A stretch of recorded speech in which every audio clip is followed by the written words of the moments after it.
आज हम पढ़ेंगे हिंदी व्याकरण का पाठ 8 जिसका नाम है कारक। बच्चों इस चैप्टर में मैंने पहले आपको पढ़ाए थे कि कारक की डेफिनेशन क्या होती है यानी परिभाषा क्या होती है, और मैंने 2 कारक आपको पहले ही समझा चुके थे। और कारक के विभक्ति चिन्ह के साथ मैंने आपको समझाया था, जिसमें कि कर्ता से, कर्म को करण से, संप्रदान के लिए अपादान से अलग होना, ये सारी मैंने आपको संबोधन तक सिखा दी थी। उसके बाद आपको 2 पॉइंट मैंने समझाए थे, कर्ता कारक और कर्म कारक। इसके बाद हमारा तीसरा पॉइंट है जिसका नाम है करण कारक। करण कारक की परिभाषा क्या होती है? जिसकी सहायता से कर्ता क्रिया करता है, यानी जब भी कोई कर्ता कार्य करता है, वाक्य में कर्ता कौन होता है? काम को करने वाला।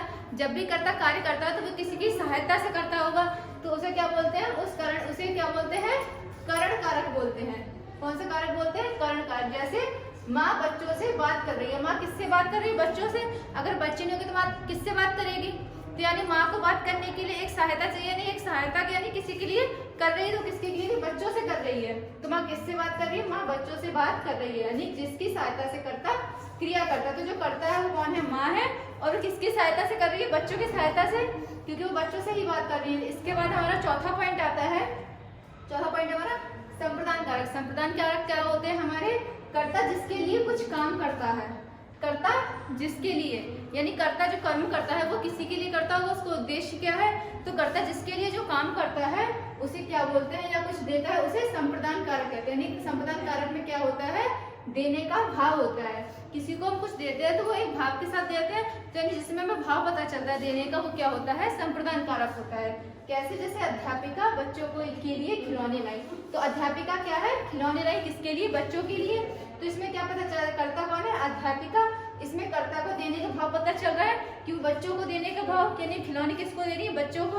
तो अध्यापिका किसके लिए खिलौने लाई है? बच्चों के लिए। इसके बाद है हमारा अपादान कारक। अपादान कारक क्या होते हैं हमारे?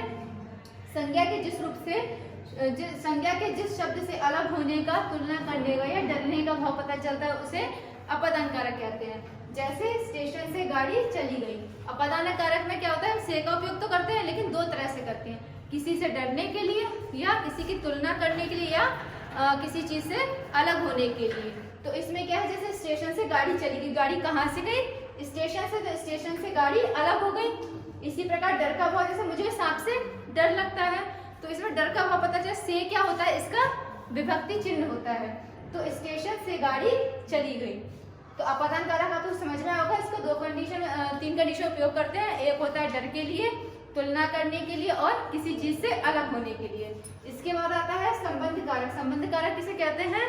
जिस शब्द से किसी व्यक्ति वस्तु का दूसरे से संबंध पता चले, उसे क्या बोलते हैं? संबंध कारक बोलते हैं, उसे संबंध कारक कहते हैं। यानी क्या होता है? वस्तु का जब किसी वाक्य में संज्ञा या सर्वनाम का वाक्य के अन्य शब्दों या वाक्य के दूसरे शब्दों से जब संबंध पता चलता है तो क्या बोलते हैं? संबंध कारक बोलते हैं। कैसे? जैसे दिया गया है, यह संतोष का विद्यालय है। तो संतोष क्या है? संज्ञा है, और सर्वनाम क्या है हमारा? यह है। यानी हम विद्यालय की ओर संकेत करके बोलते हैं यह संतोष का विद्यालय है। तो ये क्या है? संतोष का विद्यालय का हमारा क्या होगा? इसका परिसर हुआ, यह विभक्ति चिन्ह होगा। तो इसमें क्या पता चल रहा है? संतोष का विद्यालय से संबंध पता चल रहा है। इसके बाद आता है हमारा अधिकरण कारक। अधिकरण कारक क्या होता है? संज्ञा के जिस रूप से क्रिया के होने का स्थान या समय का बोध हो, यानी संज्ञा के होने का स्थान, यानी वो किस स्थान पर हो रही है, किस समय पर हो रही है, इसका जब हमें पता चलता है तो क्या होता है? हमारा अधिकरण कारक होता है। यानी संज्ञा के जिस रूप से क्रिया के होने का समय या स्थान पता चले, उसे क्या बोलते हैं? अधिकरण कारक बोलते हैं। जैसे बच्चे देखकर कॉपी में उतार रहे हैं। बच्चे देखकर यानी बोर्ड से देखकर कॉपी में कुछ उतार रहे हैं, तो इसमें क्या हो रहा है? समय का पता चल रहा है। बच्चे देखकर यानी अभी कार्य हो रहा है, ठीक है। तो बच्चे देखकर कॉपी में, तो जो में क्या है हमारा? इसका परिसर्ग है, ठीक है। इसके बाद हमारा लास्ट है संबोधन कारक। संबोधन कारक क्या होते हैं हमारे? शब्द के जिस रूप से किसी को बुलाने या पुकारने का भाव स्पष्ट होता है, उसे संबोधन कारक कहते हैं। किसी को बुलाने या पुकारने का भाव प्रकट होता है, उसे क्या बोलते हैं? संबोधन कारक। बुलाने पुकारने से मतलब उसको संबोधित करना।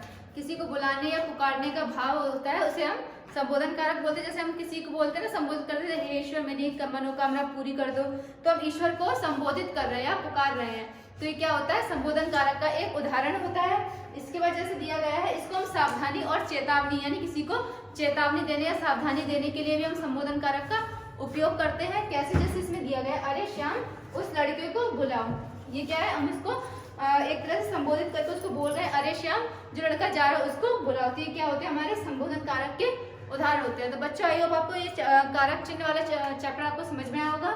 तो जो भी आपको मैंने पढ़ाया इसको पूरा रिवाइज कीजिएगा। आपका चैप्टर फिनिश होता है तो आपका होमवर्क है revise this chapter again. Thank you.